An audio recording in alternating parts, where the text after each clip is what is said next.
Hey, welcome back. Many of you have sat and wondered what happened to the Honda Urban Express 5050 project. Well, it is still alive and well. Never fear. Don't be scared. I'm not scared. You don't need to be scared either, brother, because it's right here, right now, coming at you. It's happening every single day of your lives. Well, almost every single day. Anyhow, actually, few things set me back on the Urban Express 5050 project.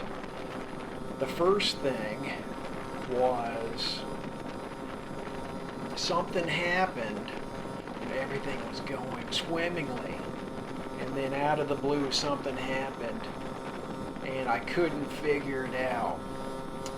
Basically, I'd get up to like 40 miles an hour and the thing would start breaking up on me, almost like it was four-stroking, but I knew it wasn't four-stroking because I knew the jetting was spot on. It was almost like, someone clicked on the distortion pedal and all this distortion occurred and it wouldn't go any faster than 39 or 40 miles an hour. Well, maybe in a sense it might have been four-stroking, but anyways, we'll get to that. So in troubleshooting this, I actually, when I recognized the problem, I had switched to the VM20 carb and intake, so a slightly bigger carb, a different MLM people's pipe, and a different cylinder. And so I blamed each one of those things in turn until I had swapped off everything and gone back to originally what I had, and I was still having the problem. And I did this one by one. And I even messed around with the belts. I was at a loss as to what was going on. And I thought I had solved it. Excuse me. And I was riding and it came back again. And I was almost about to say, well, maybe it is the jetting. And I decided to check the spark. And as I pulled the plug cap off of the spark plug, the plug cap fell off of the spark plug wire. So it was barely on. And I think that was my problem. Basically, a poor connection leading to weak spark. And so I snipped off a little bit of the plug wire and screwed the plug cap back in. And it seems like all my problems have been solved, which really makes me angry because, I put on the VM20 carbon intake, I put on a different cylinder and a different exhaust. And, oh well, now I don't know. Well, now I know that, that problem, the issue that I had was not related to any of that, but I still wasn't really able to test any of those components because of the underlying problem. So here we are. Need to pay attention to what's going on in the video because right here we almost soft seas it. I was out. Another thing that set me back on the Urban Express project was I was out of town for a week. But before I left town, I put a new piston and rings on, and I think I only did 2 heat cycles. And here I am ripping around on this thing, and I go through that stoplight, and it starts to seize up on me, but somehow it wasn't a full soft seize. It was a minor soft seize, right? At least that's what I want to tell myself. because I feel better about it, right? There's nothing like putting on a new piston and rings and screwing them up on the first ride. So let that be a lesson to all you out there. You need to break it in a little bit, with some gentle rides. Don't listen to what some of those guys on Moped Army will tell you. Oh, just stick the piston and rings in there and just let it rip, dude. No, that is bad advice, Maybe that's even intentionally bad advice. Because I think what happens, one of the reasons you need this break-in period is until the rings have seated, these things will run hotter than they normally would. Because, hey man, I know this jetting is dead on. So, and it happened to me before when I changed the rings before on this. It ran real hot and I messed around with the jetting, and then once the rings had seated, I had to go back down to the jet that I started at because it was running cooler. So I'll test that on this again and make sure that that's exactly what's happening here. So you need to put a few heat cycles on it and some easy to medium rides. Avoid the full throttle blasts.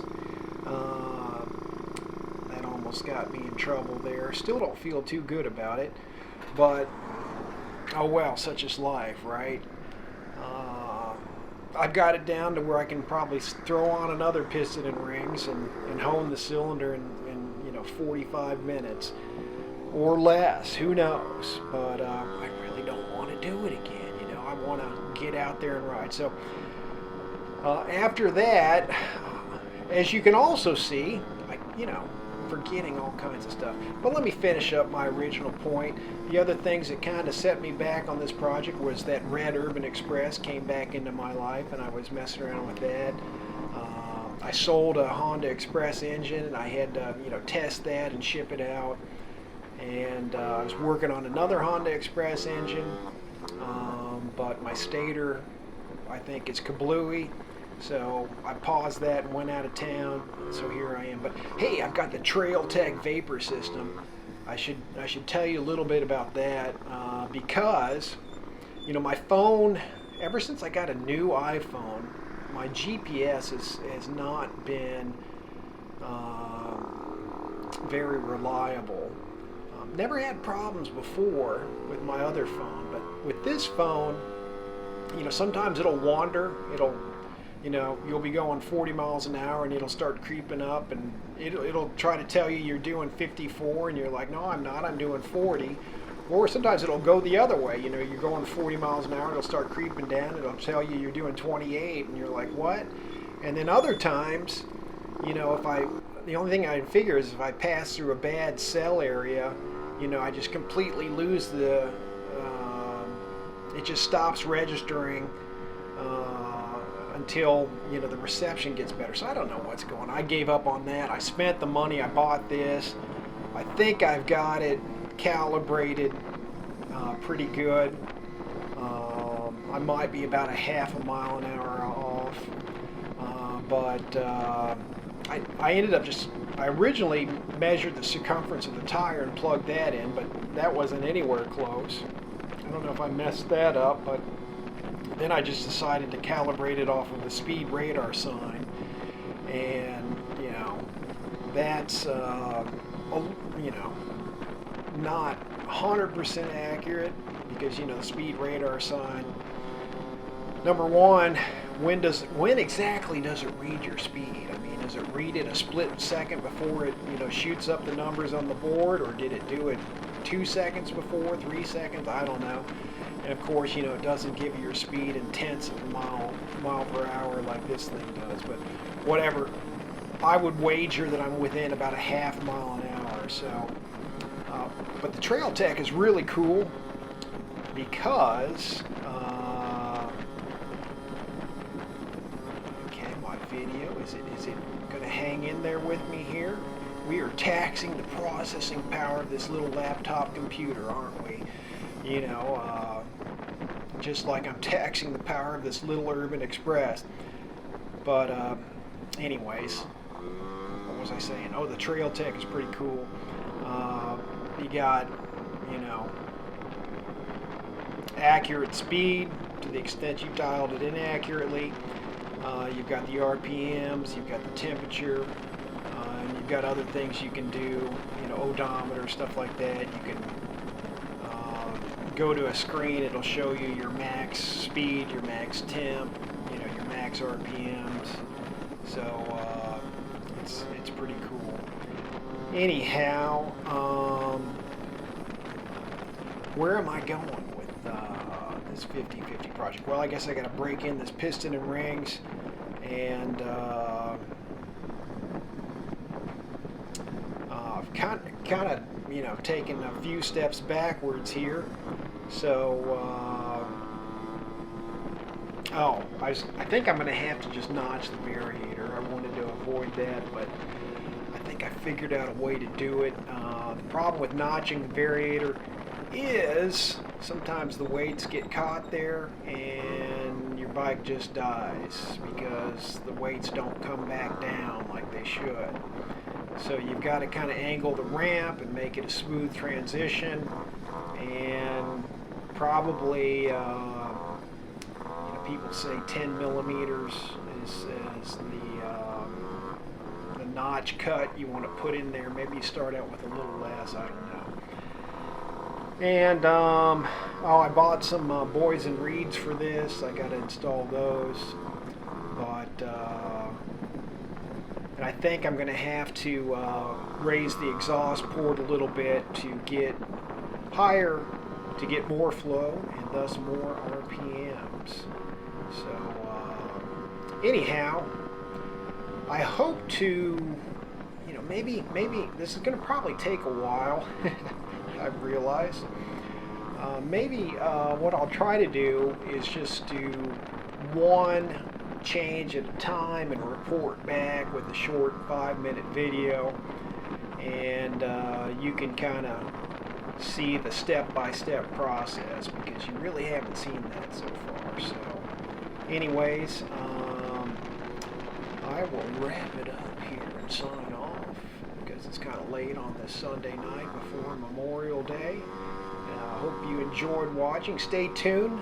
The Urban Express 50/50 project is alive and well.